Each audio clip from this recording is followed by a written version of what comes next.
بڕاوە بین چەند بمان هێنن هەرچەند بمان بن هەرگیز ناتوانن بێ هیوامانکەن لە نێو نیشتیمان هەر خۆشەویستین چونکە هەمیشە خاوەن هەڵوێستین ئێمە کەرکوچی قەدرگرانین لە هەمبەر دۆستان هەردەم پێزانین هەروە ناسراوین کە میوان دۆستین لە بۆ تنگانش هەردەم پێویستین بۆ پاراستنی مێژووی عەرەبخا هەتا بمێنین ڕۆح لەسەر دەستین. دەستخۆش کاکە دڵدار دەستەکانە خۆش بێ. بێگومان شعریش یەکێکە لە هەرە بابەتە گرنگ و جوانەکانی ناو کۆمەڵگەی کوردەواری و بابەتی ئەدەبی و واروە پەرەپێدانی فێربوونی قۆناغە جاجەکانی نەتەوە و نیشتیمانمان لەگەڵ ئێستێشدا کە قۆناغێکی تازەی مۆدێرن لە بابەتی زمانەوانی و شیعر و لە بابەتی ئەدەب هاتوۆتە پێشەوە و ئەمە زیاتر وای کردووە کتێبخانەی کۆمەڵگەی کوردەواری دەوڵەمەند بێ و قۆناغەی ئێستاکە کۆمەڵەیە گەنجی باش لە باشووری کوردستان لەم پارچەی کوردستان دەستیان داوەتە کاری بابەتی شیعری و شارەکانیان کۆمەڵێک بابەت و فەرهەنگ و پای گرنگی ناو نەتەوە وڵاتی جیاواز بەخۆیەوە بینێت بە تایبەتی لە کەرکووکی ئازیزدا ئەبینین کۆمەڵێک شاری لاوی زۆر باش هاتوونەتە پێشەوە و شارەکانیان کاریگەری لەسەر گەنج و قۆناغی ئێستا و ڕاوتی ئێستەی بابەتی دروست کردووە و هەروەها کتێبخانەی کۆمەڵگەی کوردەواریان پێ دەوڵەمەند کردووە. کاکە دڵدار بەخێر بێیت کامڕۆ لە ستۆدیۆی لامان میوانیت. هەم کوردانە خۆت گۆڕیوە هەمیش بابەتە شارەکەت زۆر جوان بوو لە کەیەوە بەڕێستان دەستان کردووە بە نووسینی شعر. وەڵی من هەر لە مناڵیەوە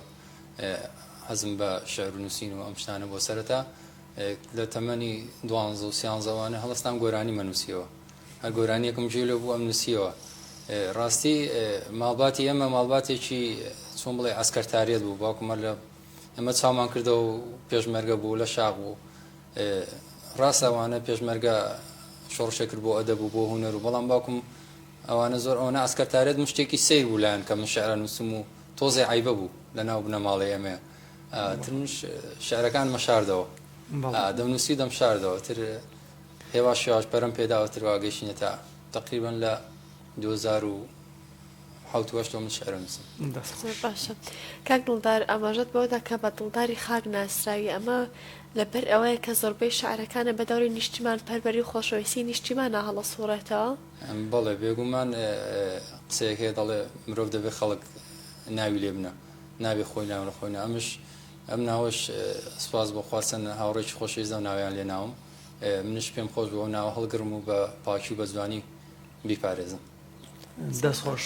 باشەتمەند بوو لە ئاماژە لە شعرەکانەکە بۆیە شعرەکانی من زیاد شعری نیشتیمانیە بەڕای من خۆشەویستی ڕاستەقینە خۆشەویستی نیشتیمانە ناکرێ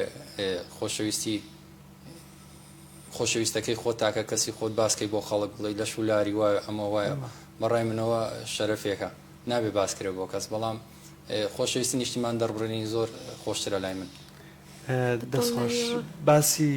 باوشی کردەوە باسی ئەو خزمەتیان کردکە بە خاکوونەتەوە نیشتیمان کردوتانە بێگومان پێشمەرگەیش یەکێکە لە هەرە سمبولە جوانەکانی مێژووی نەتەوایەتیمان و ڕەمزێکی گرنگە لە دوای ئاڵا هەتوانم بڵێم شانبەشانی ئاڵا بۆمانەوەی نەتەوایەتی ئێمە. هیچ پاسە شارێکت بۆ پێشمەرگە نووسیوە یاخودی شعرەکانی من چۆنەڵی گشتیە ئاماژەم بە نەبە پێشمەرگە نەبە گەریلا نە بۆ پۆلیس تا بەم شتانە نەداوە شعرەکانی مندایە من سەیناخی گەنجەکەم بزان گەنج چی لە ناخیایەتی خۆمەکەمە قالوی ئەو گەنجانەی کەوا شۆڕژێڕن ئەو گەنجانی کەوا خۆشەویستیان کردووە ئەو گەنجانی کەوا لە دایک دوورن ئەو گەنجانی لە باوک دوورن تێگەی خۆمەکەمە ناخی و گەنجانەوە خۆشم زیاتر لەبەری لەباری نیشتیمانێکە بەخۆترم بۆیە شتی گشتیە نووسم قەت شتی تایبەت نانووسم بۆ تایبەت بۆ پێشمەرگە بێت تایبەت ئێستا تۆ بازار زلێکت بەدڵ بێ لەوانێ منەوە زلە نەبینم تۆ بیبینی تێگەی کە منش ئەو شعراڵم ئەو کەسە خۆی لە ناخیەتی خۆی زانێ بۆ چ وتراوە بۆ ئەو وتراوە بۆ ئەو نەوتراوە. باشە ئێستا بەرهەمێکمان پێشکەشەکەی لەو هەمە جۆرەی کە باسە لێوە کرد مەچاوان ئێستا شارێکتان پێشکەشەکەم کە نیقاشی منە لەگەڵ نیشتیمان زۆر باشە بگورە بڵێم گومانم لا دروست ببوو گومانم لا دروست ببوو ئاخۆ دەبێ من بۆچی وام بۆیە چوومە ناخی زەوی و لەگەڵ نیشتیمانە دوام گوتم ئەی خاکی پڕتاوان پڕ لە دەرد و نەهامەتی هەتاکوکەی ئەم بەندێت ئاوارە بێ بە پێپەتی شەو ڕۆژم لێ شێواوە و هەر بۆ ئازادی دەجەنگم کەسی خاک فڕۆش خۆش دەژی منش هەر بێنان و بەرگم ئەوانەی لە پێناو تۆدا خوێنیان ڕشتۆ شەهیدن ڕۆڵەکانیان ڕەش و ڕوتن هەر لە برسانەوە مردن ڕح و دڵمان کردە قوربان باڵای توانی چیاکانت کەچی ئێستاش نەمان نووسشی بە ئارامی لە تێنانت ئەها زەریای چڕ و زاڵم لاوەکانەتی لە ناو برد تۆ بۆ ئەوەندە بێهەستی بۆ جارێکش هیچن نەگوت خۆ دەزانم لە نێو عەشقا خەم و ئازاری زۆرتیایە بەڵام تۆ هەر زۆر بێڕەحمی قەت بەزەیت پێمان نایە دوای ئەو هەموو ناڵە و شینە بەلا چاوێ سەیری کردم بە دەنگێکی پرسۆزەوە دیسانەوە مەستی کردم گوتی ڕۆڵەوە نەزانن چۆنتان دەوێ من وا دەبم سروشتی من قەت ناگۆڕێ ئێوەش نەبن من هەر دەبم سپاس ئەمە تەعبیر لەوە دەکا کە ئەڵێ عەشقی ڕاستەقینە عەشقی نیشتیمانە لەبەرەوەی لە عەشقا تۆ نابێت داوای بەرامبەر لە بەرامبەرەکەت کەی تێگەی من ئەوم بۆ کردی تۆ ئەوم بۆ بکە نیشتمانش لێرە وا دەڵێ ئەڵێ ئێوەش نەبن من پێی دەڵێم هەموو قوربانەی دراوە تێگەی ئەو دەڵێ ئێوەش نەبن من هەر دەبم تێگەی بۆیە بۆ خۆتان باشە لەسەر من بجەنگن تێبکۆشن دەستخۆش بێگومان درود بۆوانەی کە خزمەتیان بە نیشتیمان کردووە شکۆدار و حرمەت لێگیراو بن و لە بەزە حرمەت نشی دابن کە خزمەتیان بە نیشتیمان کردووە کاکە دڵدار با لەگەڵ شیرینخانە ئەو پرسیارش بکەین تاکو چەندێک کاریگەری شاعیرانی ڕابردوو یاخو شاعیرانی کلاسیک یاخود ئەو شاعیرانەی کە لە ناو نەتەوەی کوردا بە سمبولی شعری زمانەوانی و شەسازیدا ئەنێن کاریگەریانە سەر تۆ هەبووە کام شاعیرێ زیات وەڵایی شاعرەکان مەلا عەلی زیندانی مووسڵ ئەو زۆر کاریگەریە لەسەر من بەڕاستی ناوی دێنم چرکە بە لەشمالێت ئەو مرۆڤە بەڕاستی مرۆڤێکی چۆنڵی دروستە لە ڕاستیە ژیاوە ئەوەی نەکردووە کە بە درۆ بژێ لە زیندان بە شعرێ بنووسێ بۆ بەعەس شعرێ بنووسێ بۆ داژیکە بڵێ بەس با لێرە نەجاتم بێ ئەو لە زیندانشە ڕێنمایی گەنجانی دەرەوەی کردووە کە لە شۆڕش بەرداوام بن و ڕێنمایی کەسوکاری خۆی کردووە لە کاری چاکە و لە کاری نیشتیمانپەروەری بەردەوام بن بۆیە من ڕێزکەی ئەوم زۆر پێزوانە دەستخۆش کاک دڵدار سەرۆکارە چۆن لەگەڵ بەکارهێنانی وشەیە ئایا خۆتە دەی لە وشەیە کە تۆزە واتایەکی غەریبی هەبێت دواتایەکی قوڵی هەبێت یان پێت وایە ئەتەوێ ڕوو شعرەکانە بەڕوونی بە پاکی بە سافی بنووسی بۆی هەموو کەس لی تێبکات ڕاستی دەربڕینی وشە کوردیەکان زۆر گرنگە بەڵام من دایم هەوڵمدا کەسان زوو تێبکەن لە شعرەکان هەڵمەدا وشەیەکی زۆر قورس بەکار بێنم یان بچم وشەیەکی فارسی بێنم عەرەبی بێنم تورکی بێنم بیکەم ناو شعرەکان بەس لەبەری وەزن و قافیەکەی ڕێک بێتەوە من حەزم لێ سادە و کوردەواری بێ چکە زمانی خۆمان کەرکووشی زۆر سادەیە پێت وایە بەکارهێنانی تەنها وشەی کوردی تێکەڵ نەکردنی لەگەڵ وشەی غەریبیدا وشەیەکی غێری کوردی بە ئەمە کێ لە بابەتی نووسین و شعر نووسیندا هەستێکی ئەرکێکە لەسەر شانی تۆ وەکو شاعرێک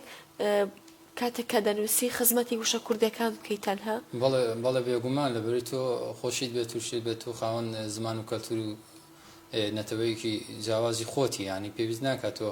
بچم بە تورکی شعر بنووسم بڵم با تورک تێبگە تێگەی بچم بە عەرەبی بنووسم بە عەرەب تێبگە بەڵێ زۆر شاعری عەرەبی من خۆشیان مێ بە کوردیش نیان گوتووە شاعری فارسیە خۆشیان مێ بە فارسی بە کوردیش نیان گوتووە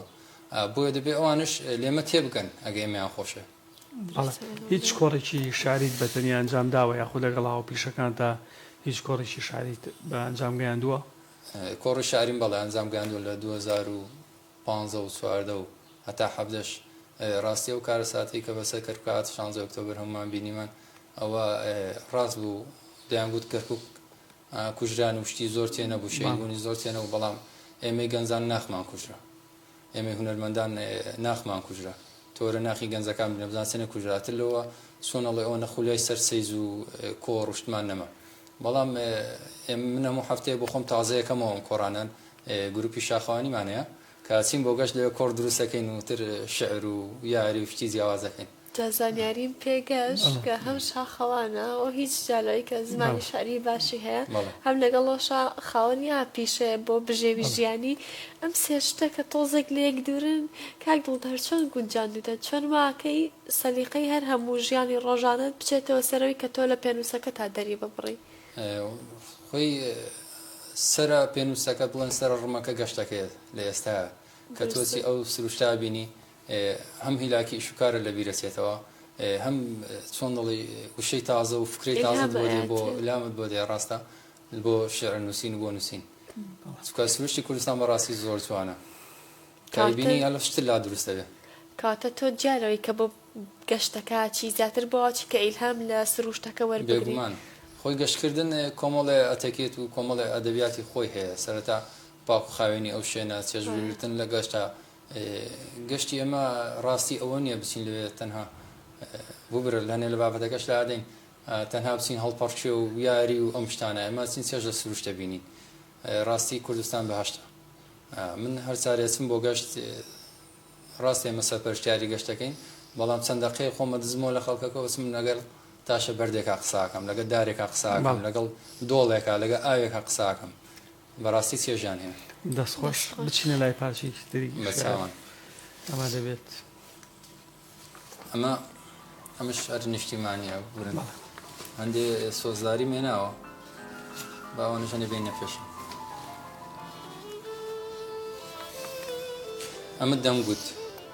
ئەمن دەمگوت گەر هەیە قەومی حەقان من چیم داوە لە ئەهلی بێتاقەتان شەرتە بێم و ڕوح و دڵتان فیداکەم هەموو هێز و توانام کەم بە ساقەتان بۆیە دەیکەم بانگەوازی ئازادی ئەی گەلوەرن کوانی قەوم و قیلەتان چەندین ساڵە دانشی بە زەلیلی بۆ ساتێکش بیکەنە ئیش عەقڵتان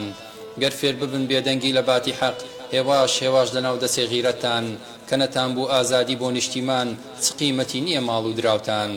کارە ساتە خۆشکەی مەزیز بە دوژمن لەناو دەچێتی کەلتور و حەیاتان ڕانەپەڕن دژی زڵم و خیانەت سەرشۆڕ دەبن لە بەردەم ڕۆڵەکانتان ئەوان بێن و ببن بە خاوەنی تۆ لەناو دەچێتی کەیف و سەفاتان ئەوەندەی من بزانم عەشقی خوداش ئەوەندەی من بزانم عەشقی خوداش هیچ کامێکتان قبوڵ نییە نزاتان یەکەم شەرتی دینداری خواپەرستیش دەڵێ نابێ داگیر کرابێ خاکتان لەناو خاکت پڕ لە دز و داگیرکەر زۆر بێسوودە نۆژ و ڕۆژ و نزاتان نەیکەن جیهاد لە پێناوی نیشتیمان بۆ خوای خۆشتان نییە قەول و وەفاتان کە دەبینن هەمووی کاری خوددایە پڕ لە چێژە سروشتی نێوی کوردستان بۆیە دەبێ هەمومان بیپارێزین فیدا بکەین ڕوح بۆ عەشقی نیشتیمان دەستخۆش کاک دڵدار بەخێر بیتەوە کاک دڵدار بیرت لەوە کردواتەوە هەموو بەرهەمە شاعرەکانە لە کتێبێکدا کۆکەیتەوە بۆی بمێنێتەوە نەفەوتێت ڕاستی ئامانجی هەموو مرۆڤێکەوەیە کە بۆ داهاتوی خۆی شتێکێ بێ زێدەستی دیار بێ جێی پێنووسەکەی دیار بێ بە تایبەتی نووسەر و شارۆمانە ئەستا هەستەکەن حەزەکەن زوو دەرکەون تێگەی بەڵام من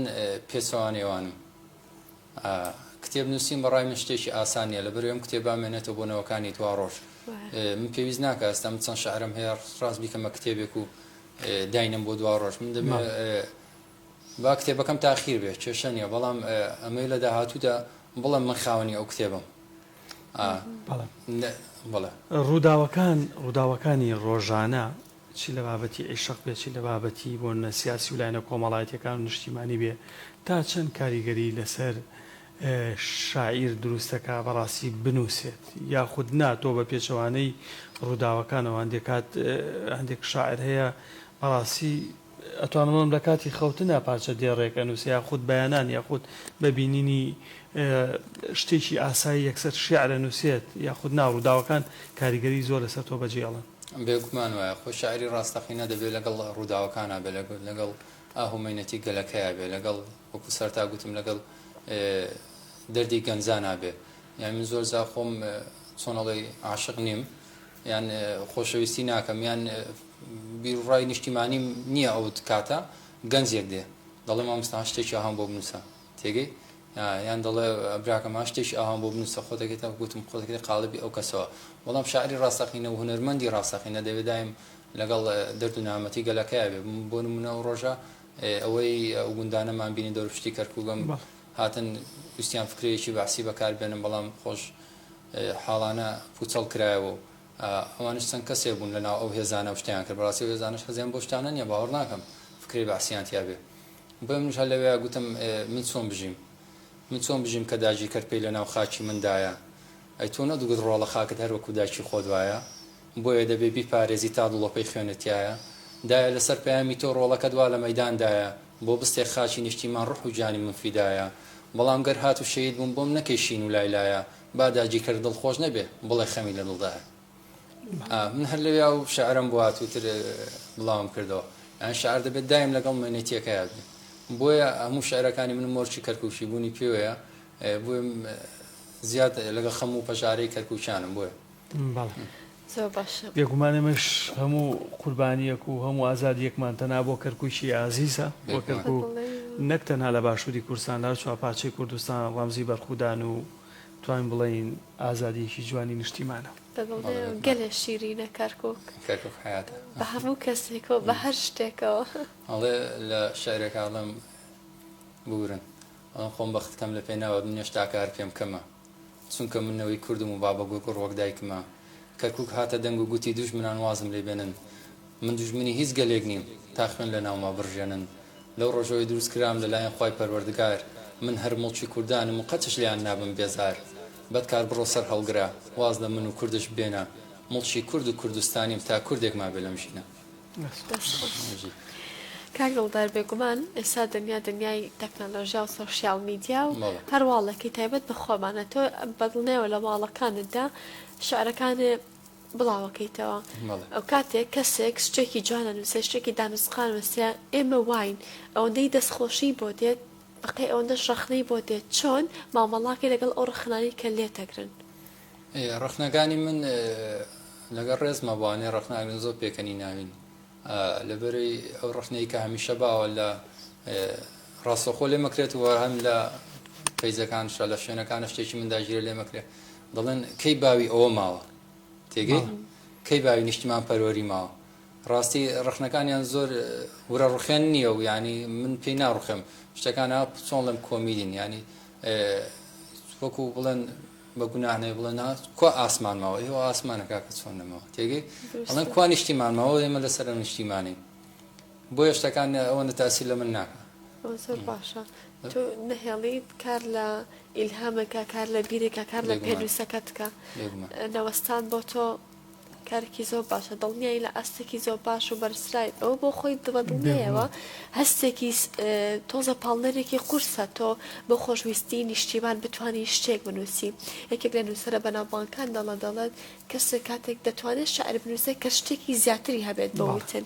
تۆش پاڵنەرێکی گرنگترە هەبووە باشە شیرین با پرسیارش بکەین تۆ بابەتی نیشتیمانی زۆرە نووسی وە بەردەوام جلی کوردی شەکەیتە بەرێت یاخود تەنا بەس بۆ بۆنانەی کە پێویستە بە خودای بەردەوام لەبەری ناکەمنەوە ئەوە ئاچکە من بۆ شاخەوانی زلی کوردی ناوێ بەڵێ چکە زلی تایبەتی خۆی هەیە شاخەوانی دواتر ڕۆژەکانی تر بەشغڵم بە ورزشەوە ورزش بەخوای هەر زلی کوردی ناوێ بەڵام جلی کوردی تیژ لە ماڵەوە ئەوەی لە ماڵەوە تا شەڕواڵ لە فێەکەم و ئەوە قەمیسەوە شتان بەڵام زلی کوردی شتێکی پیرۆزە ڕاستی شتێکی پیرۆز نەبووە بە پیرۆزم نەزانێت بۆم کەناڵە جوانە لەبەرم ناکرد پێما بێ شارێکی ئەوینداریت بۆ ئامادە کردووی وەڵایم شعرەشم ئەوینداری نییە بەڵام چۆن بڵێ هەستی خۆمە لەگە مانگە من زۆر پێویستم بە مانگەوە تێگەی هاوڕێکمە بوو ڕاستی وەفاتی کرد لێرەوە ڕێزی سەری بۆ دانێن بۆ کەسبکاری تەمەندرژ بۆ کەسبکاری بێ ئەنجا شتێکی زۆر جوانی گوتم باشە تۆ ڕۆی ئەمە چۆن یەکتری ببینیەوە وتی هەر کاتێ مانگت بینی سڵاوێکی لێکەوە من جواب منداوەتەوە هەستێکی زۆر جوانی بوو بۆیە منش لێرە نووسیم هێندە عاشقی تۆ بوومە لای خەڵگوایە تۆ پەرستم هەر کاتێ تۆ دەردەکەوی دەبەی هەموو بیر و هەستم چەندە دووربی هەر چاوەڕێن چونکە تەنها تۆی مەبەستم لە خەم بێ ئاگام کە تۆ دەیت وا دەزانم کە سەرمەستم خەڵکی بە ڕۆژ ئاسوودەیە باوەڕ بکە کە زۆر پەستم هەرگیز هەست بە دوورید ناکەم هەر تەنها تۆی خۆشەویستم واستەکەم هێن نێزگی دەستت خستۆتە نێو دەستم ئەی مانگ کاتێ عاشقی تۆ بووم ئەو سازانیم خاوەن هەستم دەستخۆش ینی بێمە پێویست ئاماژە بانێشت بدەین لێرە بورن نابێ خۆشەویستی ئیلا بۆ ئافرەت بێ خۆشەویستی ئیلا بۆ پیاو بێت تێگەی ئەبێ خۆشەویستی بۆ سروشش زۆر زۆر جوانترە بۆ دایک بۆ سروش بۆ هاوڕێ بۆ نیشتیمان بێگومان ینی شەرنی ئەو شعرانی نووسی تەنها خۆشەویستی بۆ کەسێک بێ بەڵێ کاک دڵدار بە ئەو پرسیارش بروژێنین لەگەڵ هاوکارم تاکو چەندێک لە کەرکووک گرنگجی بە گەنج ئەدرێ کاتێکە شعرە نووسێت یاخودەوەی شاعیر لە کەرکووکە تاوەکو چنێک وەڵامتان ئەدرێتەوە بە تایبەتی بۆ کۆڕە شارەکان بێ یاخود هەندێک شت بێ پێویستیان بە پاڵپشتە مادی ناجاری وایە معنەویش گرنگە. ڕاستە بەڕاستی لەم شتیا مادی زۆر دەور نبینێ معنەوەیەکە زۆر گرنگە لەبەر ئێمە پەیوەندی بە هەستەوە هەیە ئەمە تۆ لە سناعیش ناکە بچیت پارە دەنێ بچن سیارەیە بکڕیتێکی ئەمە دووگۆڵی نییە لەگە ڕزمە بۆ زشکارم خۆشمەرزشارم ئەمە دووگۆڵی نییە بسیپاری تۆپێک بکرد ئەمە پێویستی بە هەستە پێویستە ڕێزگرتنەکە و هەستکردنەکە بە زۆر مهمە ڕاستی نەک هە لە باری شعرەوە لە هەموو بارەکانی تری هونەرەوە هەر هونەرمەندێ لە کەرکووک پێگا خێرا ڕاکە بۆ هەولێر سلێمانی ئەمە شتێکی زۆر خراپە تێگەی یانی زۆر بە مناڵەن وەرە بۆ هەولێر وەرە بۆ سلێمانی ئێمە بە کەرکووک کۆزوانی ئەو کارەکەی چییە بۆ ئەڕۆن ئەو کارەکەی لەوێ ینی سیاست واکە لەوێ بۆیان ڕخساوە بۆ ڕخساوە ڕاستی بەڵام لێرە زەمینە بۆ نەڕخساوە ڕاست بۆ هونەرمەند و بە تایبەت بۆ شاعر تۆ بینی ئەڵێ کاتێ ویستت کۆمەڵگایەک لە ناوبەری لە ئەدەبیاتی بدا تێگەی ڕاستی چەند کۆڕ و چەند ڕزمێ بۆ هەر هەمویان چەند کەسێکێک براونەتە پێشەوە تەنها ئاوی لێوی و خەوی باوشی و ئەمە ئەوە تێگەی هەر شەیەکەڵە نەبێتە ترێن لە سۆشال میدیاکان ینی ڕاستی شتەکان زۆر سەیرەکە ئەمانە هێنرانە پێشەوە ئێمەمانان خۆمانە کشینەوە پێویست ناکە پێمان بڵێ بکشەوە تێگەی لەبەرەوەی جێ ئێمە نابێتەوە ڕاستی لەو شوێنانە ئەگەر بێت و زەمینە سازش بکرێ قەولە گۆڕانکاری چاک بکرێت لە هونەری کەرکووکە و ئینشەڵا بکرێت و ئێمەش خۆشحاڵی و دێنە پێشەوە دەستی یارمەتیان بۆ درێژەکەی دەستخۆش لە کۆتاییە هیچ ماوە ئەگەر شتێکت ما بێت وڵی لە کۆتاییە نازم بە پارچە شعرێک نابێت شعرێکمان پێشکەشکەی بە چاوان بە کۆتاییە دەستخۆشی لێواکەم سەرکەوتوو بم بەڕاستی بەرنامەیەکی جوانە بۆ بەسەرکردنەوەی ئەو کەسانی کەوا تاسە دەرنەکەوتون و کەسانی دەرشکەوتن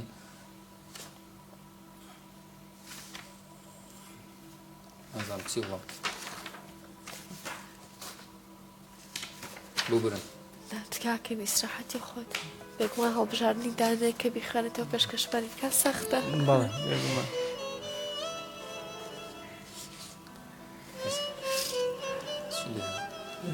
لەگەڵەوەشدا شیرین بێگومان پێگەیاندنی ئەم گەنجانە لە شاری کەرکووک و ئەماوە دەرخا کەرکووک بەردەوام لە گەشتەدا بووە لە شێعرگاوە گەنجی باش هاتۆتە پێشەوە و قەڵەم بەدەستی باش هاتۆتە پێشەوە و بابەتی ئەدەبیاتی کەرکووک وە لایەنی کتێبخانەی کەرکووک هەمیشە لە گەشتەدا بووە ئەمە زۆر گرنگە